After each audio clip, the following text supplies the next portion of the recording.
자, 22회인가요? 22회 정보보안 기사. 그러니까 2022년 10월, 즉 마지막이죠. 마지막 시험의 애플리케이션 보안을 시작할게요. 제가 이제 사실 이런 거 찍을 때만 잠깐 광고하고 평상시 잘 광고는 안 하는데, 그냥 제가 한마디로 얘기하면 인베스트 정보보안 기사 종합반보다 어디도 싸고 좋을 수는 없다. 이건 저희 자부심이에요. 예. 뭐 믿거나 말거나. 그래서 뭐 사람들이 들어오든 말든 별로 신경 안 씁니다. 왜? 뭐 많이 들어오면 물론 좋죠. 좋지만 그 기회를 못 갖는 거라고 저는 생각을 하거든요. 물론 이제 저의 자만감일 수도 있지만 아무튼 저는 그렇게 생각해요. 자, 이제 보죠. 애플리케이션 보안 와이어샤크 스니핑하는 프로그램인 거죠. 그래서 팝3는 뭡니까? 메일이죠. 메일 보내는 프로토콜 팝3가 있고 IMAP이 있는 거죠. 팝3는 어떤 포트를 써야 되냐? 110번 그죠? IMAP은 143번 그죠? 25번이 뭐지? 25번이 SMTP 그죠? SMTP 이런 게 많아요. 그죠? SMTP 25번, SSH 22번, 텔넷이 23번, FTP 21번. 요 정도까지만 기억하면 됩니다. 그 이상 필요 없어요. 자, 근데 포트 번호는 이렇게 되는지 알겠는데 이게 어떻게 도는 거냐? 그런 걸 모르면 이건 지식의 의미가 없는 거죠. 간단하게 한번 볼게요. 내가 네이버의 웹사이트에 들어갔어요. 그러면 네이버에 내가 로그인을 해서 메일로 들어가면 URL이 어떻게 바뀝니까? 메일.com 이렇게 바뀝니다. 그죠? mail.naver.com 조금만 쓸게요. naver.com 그리고 내가 여기에 이제 메일을 써요. 글을. 그러면 이제는 수신자, 뭐 송신자 이런 거 들어가죠. 요 형태를 우리는 뭐라고 그래요? MIME 포맷이라고 그래요. 메일의 그 수신자, 뭐 발신자, 뭐 타이틀, 바디, 뭐 그러니까 컨텐츠 이런 거 있는 거. 자, 그러면 이렇게 메일을 작성해서 내가 메일을 보냅니다. 이렇게 메일을 보내는데 누구한테 보내요? 네이버의 메일 서버한테. 그러면 smtp.naver.com 밑뜨고 25번 포트가 대기 중이에요. 그럼 내 메일을 얘가 받는 거예요. 얘가 받아요. 근데 내가 구글의 gmail로 보낼 거야. 그러면 구글에도 똑같이 smtp gmail.com 그때 이렇게 보내는 겁니다. 뭐로? SMTP라는 프로토콜로. 그러면 메일이 오면 잠깐 어디인가 저장해야 되잖아요. 그래서 그걸 M박스, 메일박스에다가 이렇게 저장해 둡니다. 그러면 수신자, gmail의 수신자가 구글에 로그인해요. 근데 나한테 메일이 왔네요. 이렇게 읽어가요. 요때 쓰는 게 팝3라는 거예요. 그래서 이렇게 읽어온 다음에 여기에서 지우면 팝3가 되는 거고, 안 지우면 IMAP이 되는 거죠. 자, 그래서 요게 이 말이 있는 거죠. 메일을 읽어도 삭제되지 않는다, IMAP은. 자, 이제 넘어갑니다.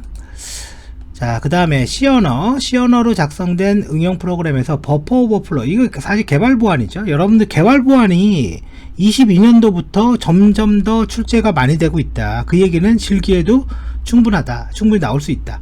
권고되는 라이브러리가 아닌 것은 이라고 그랬는데, 지금 보면 여기 이제 스캔F, 여기 그 스캔F잖아요. 이 스캔F라는 거는 키보드로부터 입력을 받는 거예요. 키보드로부터 입력을 받는 함수인데, 결론은 이제 길이 검사 뭐 이런 것 때문에 그런 거거든요. 모든 이런 것들은. 그래서 이 중간에 이렇게 n이 있죠. n 이렇게 n이 있는 거는 길이 검사를 하는 거예요. 근데 이제 이게 약간 이제 오해의 소지가 있는 게, 일반 표준 C 말고 비주얼 C로 이렇게 가면 S-scanf가 있어요. 요 S는 Secure의 약자거든요. 그래서 요건 아닙니다. 요거는 보안 검사를 하는 거예요. 그래서 뭐 답은 2번이긴 한데, 일반적으로 문제로 많이 나오는 건 이거죠. str cpy 문자열 복사하는 거. 그죠? n이 없죠, 중간에. 요게 보안에 취약한 거. 그리고 또 하나가 str cmp 문자열 비교하는 거. 이것도 중간에 n이 없죠. 그래, 이런 게 보안에 취약한 API다. 그 버퍼 오버플로우를 발생한다. 그래서 경계값을 검사하는 걸 써야 된다. 이런 얘기고. 자, 넘어가 볼게요. 자, 이거는 약간 좀 의미가 있는 문제입니다. 이거는 약간 의미가 있는 문제인 건데요. 지금 서버를 점검하는 도중에 이런 게 나왔대요. 랭귀지는 ASP라는 거를 썼대요. 그럼 이거는 뭐와 관련이 돼 있냐라고 그러는데, 자, 일단은 여기 request cmd라고 이렇게 돼 있잖아요. 이름이 cmd. 요 이름은 마음대로 바꿔도 관계 없는 거예요. 요 이름은. 그러니까 뭔가 어떤 문자열을 입력받는다라는 겁니다. 문자열을 입력받는다. 그러면 그리고 그거를 실행한다. 이런 얘기예요. 자, 일단은 관련이 전혀 없는 것부터 지워 나가야 돼요. CSRF. 이거는 중요 기능에 대해서 재인증하는 기능을 넣어라. 이건 정말 중요한 거죠, 사실은. CSRF 토큰이라는 거. 이건 제가 설명을 너무 많이 해야 돼, 이거는. 자, 두 번째. 디도스. 이거 관계없어. 버퍼 오버플로우? 관계없습니다. 그럼 남은 게 웹셀 하나밖에 없어요, 웹셀. 그러면 이게 제가 이제 왜 자꾸 얘기를 하냐면, 이 웹셀이라는 거는 결론적으로 어떤 이제는 그 스크립트 언어의 코딩이라는 거예요, 코딩. 그 코딩을 갖다가 요게 넣으면 얘가 이거를 실행하는 겁니다. EVAL이라는 거. 그래서 이 악성 스크립트를 넣으면 얘가 실행을 해주니까 공격이 되는 거죠. 그래서 웹셀인 거죠, 웹셀. 자, 근데 여기서 이제 두 가지 문제가 있는데 바로 이겁니다. 개발 보안 가이드에 의하면 EVAR이라는 게 나오잖아요. 이거는 뭐냐? 코드 인젝션입니다. 코드 삽입. 즉 스크립트가 됐건 뭐가 됐건 코드를 여기에 집어넣으면 그 코드를 만들어주는 거예요. 얘가 만들어준다라는 게 실행한다는 뜻이에요. 그래서 개발 보안에서 EVAL이라는 게 나온다라는 거는 뭐다? 코드 삽입 보안 약점에 해당된다. 그거 기억하라는 거고, 두 번째 원래 웹셀이라는 거는 얘랑 관련된 공격이 뭐냐면 업로드입니다. 업로드. 첨부 파일 업로드. 거기에 악성 스크립트를 집어넣어서 업로드해서 실행한다. 이런 의미를 갖고 있어요. 그래서 요거 기초 한 두세 번 나왔습니다. 웹셀이라는 거. 그래서 이 스크립트가 실행이 되면 서버에서 도는 거죠. 그래서 주 내용이 뭐다? 서버를 공격하는 겁니다. 서버를. 이게 중요한 거죠. 우리가 공격을 볼 때 서버를 공격하는 건지 웹브라우저를 공격하는 건지 이거 구분해야 돼요. 이거 서버 공격하는 거예요. CSRF. 이거는 이제 설명이 좀 많이 들어가야 돼요. 이건. 자, 넘어갈게요. 셋. 신용카드 결제. 그죠? 신용카드 결제 프로토콜. 우리가 이제는 홈페이지에서 카드 결제할 때 그때 쓰는 게 셋입니다. 상인에게 지불 정보가 노출된다. 이거 하지 않으려고 이중 서명, 듀얼 시그네처 하는 거죠. 이거 보안기에서 맨날 나오는 거예요. 이건 틀릴 수가 없어. 이해는 못해도 틀릴 수는 없어요. 이거는 그냥 무조건 나오는 거니까 점수 가지라고.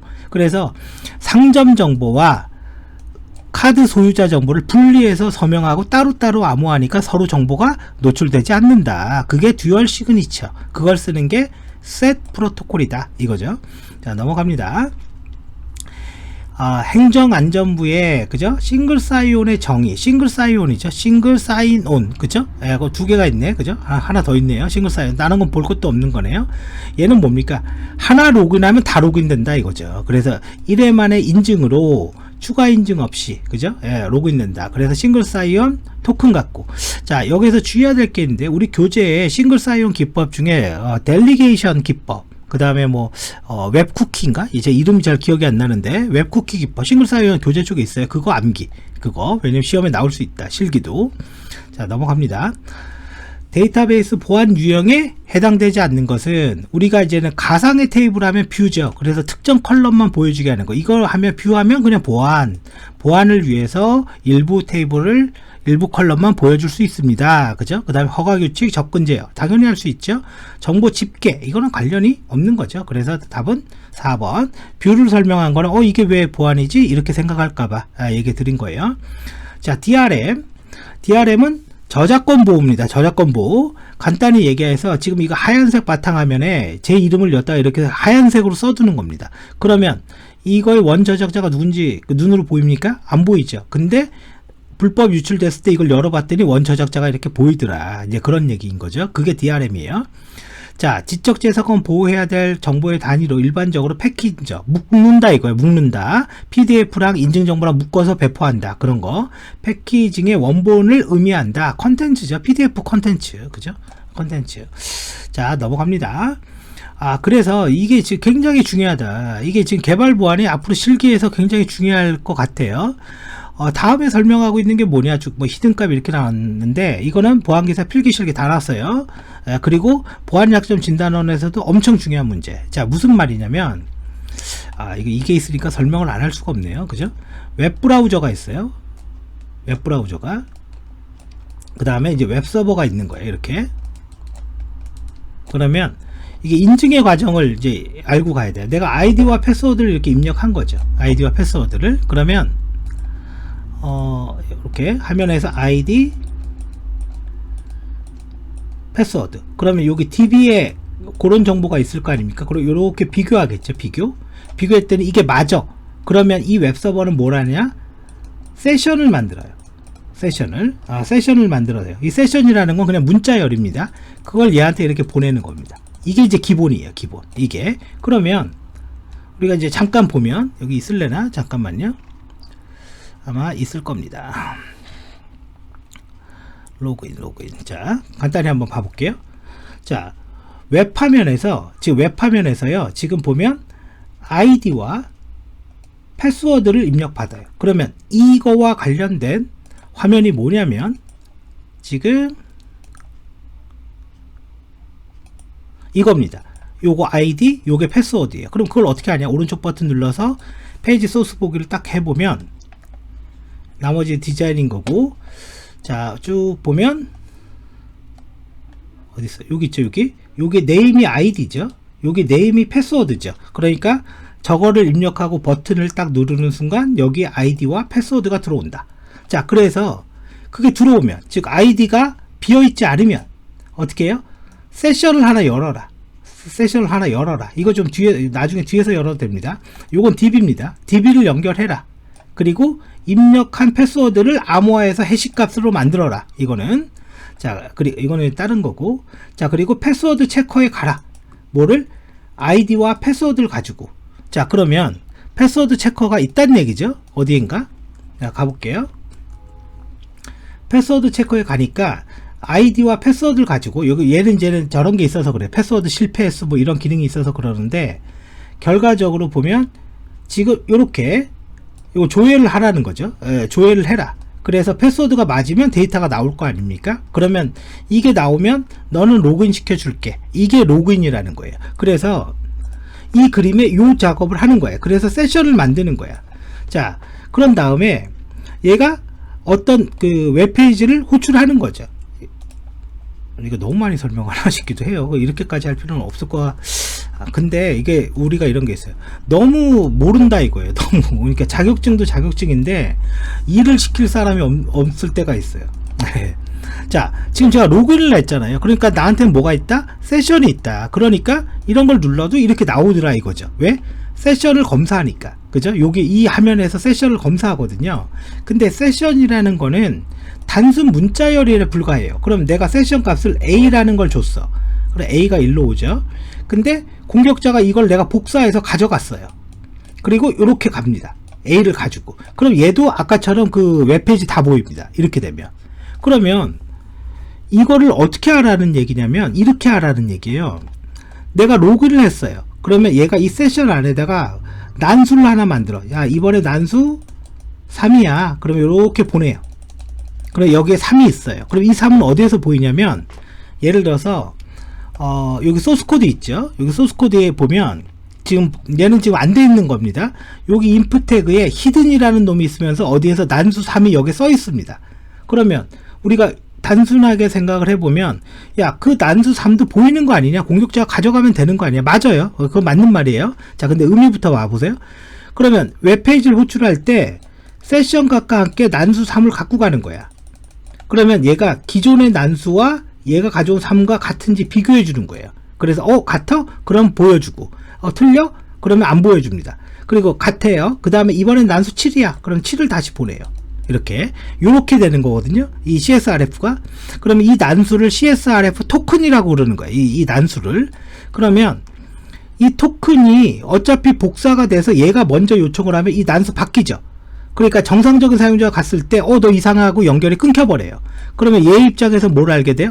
아, 누군가가 내 거를 통해서 로그인했구나. 이런 걸 알 수가 있는 거죠.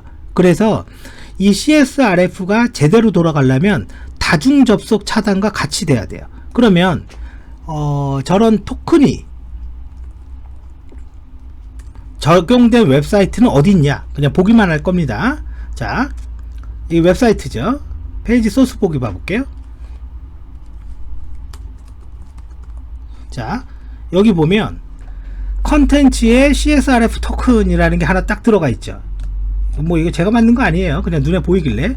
자, 여기 보면 이상한 난수가 있죠. 이게 이게 매번 부를 때마다 바뀌는 거예요. 이게 부를 때마다. 이게 CSRF 토큰이 적용된 거예요. 일반적인 웹페이지 99.9%는 다 적용이 안 돼 있습니다. 이게 그걸 말하고 있는 거예요. URL을 할 때 히든 값으로 클라이언트로 토큰을 전달한다. 그 클라이언트로 전달된 토큰이 바로 이겁니다. 이거. 지금 여기 보이는. 그런데 얘는 메타 태그라는 다른 태그에다가 히든 값을 넣었어요. 그죠? 얘가 지금 히든이라고 안 써있죠? 그죠? 히든이라고. 관계없어요. 값만 전달하면 돼요. 값만. 근데 저게 히든이라고 써있는 이유는 원래 이거를 일반적으로 할 때 HTML에 인풋 태그를 써요. 인풋 태그. 이 인풋 태그가 눈에 보이는 입력기거든요. 이렇게 글 입력하는 거 요거. 근데 요게 눈에 보이니까 히든으로 주면 눈에 안 보여요. 화면에 안 보인다고요. 그래서 CSRF를 얘기한다 이거죠. 그래서 유효성을 검사한다. 캡차는 뭐냐면 사람인지 컴퓨터인지 구분이 안 되니까 화면에 보이는 글자를 입력해 주세요. 이거 보안기사 실기, 그죠? 필기 답니다. 그래서 요게 중요하고 쿠키 시퀘어라고 있죠. 이거 다 중요한 거예요. 이게 HTTP only와 아까 시퀘어, 그죠? 뭐 시스템 보안에 설명했나? 그거랑 관련이 돼 있는 거예요. 예, 똑같이. 왜? 이런 세션 정보가 노출되면 안 되잖아요. 그죠? 예, 그래서 그거 설정하라는 겁니다. 자, 다음 문장에서 설명하는 보안 시스템은 뭐냐? 이거 그냥 이대로 보면 됩니다. UTM, 우리가 일반적으로 얘기하고 UTM이라고 얘기하면 뭘 얘기하는 거냐면 이걸 얘기하는 거예요. 그 방화벽 더하기 VPN, SSL VPN. 그죠? 근데 뭐 이론적으로는 뭐 방화벽도 되고 안티바이러스도 되고 모두 되고 그러는데 실질적으로 쓰는 건 후진 방화벽 플러스 SSL VPN 이라고 생각하시면 돼요. 그냥 방화벽이라고 생각해도 돼요. DLP 뭐죠? 저거 하는 거 USB USB 매체 제어하는 거. 자, 그 다음에 이거 SSL일 것 같은데, 그죠? 이 SSL 인스펙터 조사하는 거, VPN, 안티-APT 등의 레이어 7계층까지 트래픽을 저장하는 이런 기능을 다 하는 게 뭐냐? 차세대 방화벽이다. 그죠? 이거는 제품에다가 이 기능을 넣고 한 거죠. 락도 많이 나오는데 네트워크 무결성 검사, 즉 등록되지 않는 단말 연결 안 되는 거. 그 다음에 IPS, 디도스 대응 장비야. 디도스 몇 번 이상 막 그 디도스가 오면 차단하는 거. 와이어레스 무선 쪽의 디도스 대응 장비. 자, 쭉 넘어갑니다. 자, 50번 디지털 콘텐츠 무단 복제 및 사용을 막고 원 저작자의 권리와 이용을 보호해 주는 거. 이거 DRM 아까 얘기하지 않았습니까? DRM? 그렇죠, 이거 DRM입니다. 자, 쭉 넘어갈게요. 자, HTTP의 메시지 요청의 그 순서로 올바른 것은 뭐냐? 헤더 바디 아니야? 헤더 바디? 그죠? 헤더 바디. 근데 여기에 이제 헤더와 바디에 여기서부터 바디죠. 슬래시 R 슬래시 L 이렇게 나오는 거. 그죠? 그거 얘기하는 거죠. 그래서 여기 블랭크 라인이 하나 있다. 요 블랭크 라인이 이거고 리퀘스트 라인이 뭐 리퀘스트 라인은 뭐 다 똑같잖아요. 그죠? 리퀘스트 요청하는 거. 이렇게 돼 있다. 자, 어떤 FTP의 보안 공격 나오면 딱 이거 바운스 어택. 그냥 바운스 어택. 바운스 어택의 궁극적인 목적이 뭐냐? 포트 스캐닝. 포트 스캐닝을 통해서 뭘 하는 거냐? 페이크 메일, 가짜 메일을 보낸다. 이게 다 시험 문제입니다. 이게. 그래서 FTP는 딱 그것만 기억하고, 또 하나는 뭐 액티브 모드와 패시브 모드야. 그건 당연히 알아야 되는 거고요. 그리고 SFTP 써야죠. 그죠? 쭉 이제 넘어갑니다. 자, 소프트웨어 보안 취약점 중에 입력과 검증과 표현과 관련이 없는 것은, 자, 이거는 뭐냐면 이제 제가 이제 이런 걸 보고 이게 2022년도부터 확연하게 달라요. 개발 보안이 너무 많은 거죠. 개발 보안이. 그러니까 이거 실기에 집중돼서 나올 수가 있다. 그러니까 소프트웨어 보안 약점은요. 보안 약점은 구현 단계에서는 7개의 카테고리 맞나? 맞을 거예요. 7개의 카테고리로 구분이 돼요. 구분이 되는데 첫 번째가 입력 데이터 검증 및 표현, 두 번째가 보안 기능, 세 번째가 시간 및 상태, 네 번째가 캡슐화, 다섯 번째가 기억이 안 나요. 그죠? API 오용, 이렇게 있어. 이렇게 해서 7개가 나와. 그 7개를 안 보고 써라가 제2의 정보보안 기사 실기 문제였습니다. 14점짜리. 근데 이 입력 데이터 검증과 관련이 없는 거. 이 말은 무슨 말이냐면, 웹화면에서 이렇게 입력을 받아서 발견되는 취약점들, 그게 입력 데이터 검증이에요. SQL 인젝션 입력받죠? 얘도 입력받습니다. 위험한 형식 파일 업로드 입력받죠? 경쟁 조건, 레이스 컨디션은 다중 프로그램이, 그러니까 여러 개의 프로그램이 하나의 자원을 갖고 경합하면서 발생하는 겁니다. 그래서 얘는 입력 데이터 검증과 관련이 없어요. 그래서 4번이 되는 거죠. 자, DNS 설치 시에 관련이 없는 것은 뭐냐라고 되어 있는데요. 이거는 그냥 이 문제로만 보십시오. 이제 보안기사 이렇게까지는 안 나왔거든요. 자, 기본적인 설정은 요거죠. named.conf. 왜냐면 우리가 뭐 이런 파일까지 다 알 필요는 없어요. 그래서 rm 뭐 dc 뭐 k 파일은 보안성을 하기 위한 인증키다라고 되어 있다. 그죠? 요거. 그리고 존은 이름을 푸는 파일입니다. 어떻게 네이버라는 영어가 나오면 IP가 10번이야. 그걸 어떻게 찾아주냐고요. 그게 존에 등록돼야지만 찾는 거죠.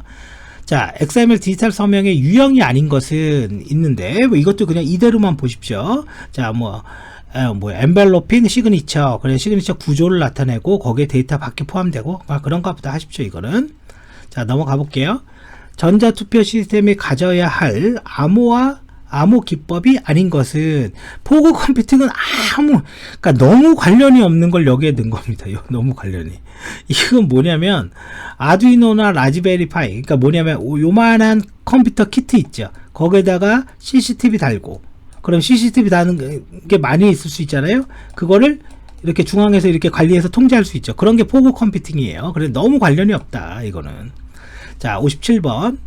자, 높은 수준의 권한을 가진 사용자들만 접근할 수 있는 정보를 낮은 수준의 권한을 가진 사용자에 있는 정보가 접근할 수 있게 했다. 이게 뭐냐? 흐름 통제다. 이건 외워야죠. 이거는 은근히 많이 나옵니다. 이거 우리 DB 보안 쪽에 이거 정리되어 있어요. 이거 외워야 됩니다. 자, 웹 응용 프로그램의 운영체제 명령의 삽입이 취약할 수 있는 경우 특수 문자를 사용한 조합으로 틀린 것은 이라고 그랬는데, 자, 이거는 약간 이건 저도 좀 헷갈려요. 이 짝대기, 요거는 이제는 첫 번째 명령하고 두 번째 명령하고 요거 그 세미콜론, 그 다음에 요거 이제 파이프죠. 요 두 개가 거 있는 건가? 요거 하나짜리 파이프. 그럼 이거의 결과를 얘로 보내는 거죠. 근데 이걸 실질적으로 해보니까 저 이거 될 줄 알았거든요. 이거 자체는 지금 보면 lspw 콜론 ls 여기까지잖아요. 콜론 ls인가? 그죠? 하여튼 이게 안 돼. 해보니까 명령이. 그래서 지금 여기 콜론 앰퍼센트 이 쉼표 있죠? 요거에 해당이 된다. 그래서 4번은 안 된다 이거죠. 근데 이 증적은 뭔가 좀 잘못 친 것 같은데, 그죠? 여기까지만 쳐야 되는 거죠. 여기까지만. 원래 요렇게 쳐야 되는 거잖아요. 요렇게. 예. 자, 그래서 그러니까 입력값으로 뭔가를 넣었을 때 OS 명령이 연달아 실행되면 안 되는데, 그죠? 실행이 되더라. 예, 그런 얘기죠, 뭐. 자, 59번. 이건 또 뭐 이렇게 복잡해요? SMTP 릴레이라는 게 뭡니까? 이게 메일이니까 중계를 해주는 거죠. 기능 제한 점검 시 틀린 것은 이렇게 돼 있는, 이거 다 보고 얘기하죠. 2번. 이걸 삭제하면 안 되죠. 이게 다른 건 복잡한데 실제 이거는 이 안에다가 리젝트 한다거나 디스카드 한다거나 릴레이 이걸 설정하는 거거든요. 예, 그러니까 이걸 삭제하면 안 되는 거죠. 이거는. 자, 포렌식. 예, 이거는 이제 단골 문제. 그죠? 예, 이건 실기에서도 무조건. 이거 정당성 재현 신호 이거 무조건 안깁니다. 이거. 자, 틀린 것은 여기 뭔가 문장이 틀렸나 보죠. 4번 볼게요. 무결성. 수집된 정보는 연계라는 거는 이동 중에 이렇게 보시면 돼요. 각 단계를 거치는 과정에 추적이 불가능해야 된다. 그게 아니죠. 무결성은 뭡니까? 원본과 동일하다라는 거를 증명해야 되는 거죠. 그래서 해시 값을 가지고 무결성을 비교한다. 확실히 22회, 그러니까 2022년도부터 저는 1회 때부터 다 봤어요. 제가 필기를 다 봤는데 확실히 다르다라고 느끼는 거는 애플리케이션 보안이에요. 그리고 그 중에 가장 눈에 띄는 건 뭐냐? 보안 약점이 확실하게 눈에 띕니다. 확실하게. 이런 거야. 이런 거는 사실, 이거는 뭐지? 이렇게 좀 어려워할 수는 있겠죠. 근데 이렇게 답이 딱 보이잖아요. 예, 답이. 그러니까 이런 거 어려워할 수 있겠죠. 근데 답이 보이잖아요. 그러니까 오히려 이거는 오히려 더 괜찮습니다. 이런 거. 근데 사실 저는 이게 더 어렵습니다. 개인적으로 보면. 예. 자, 아무튼. 자, 여기까지 하면 이제 애플리케이션 보안까지, 완료를 하겠습니다.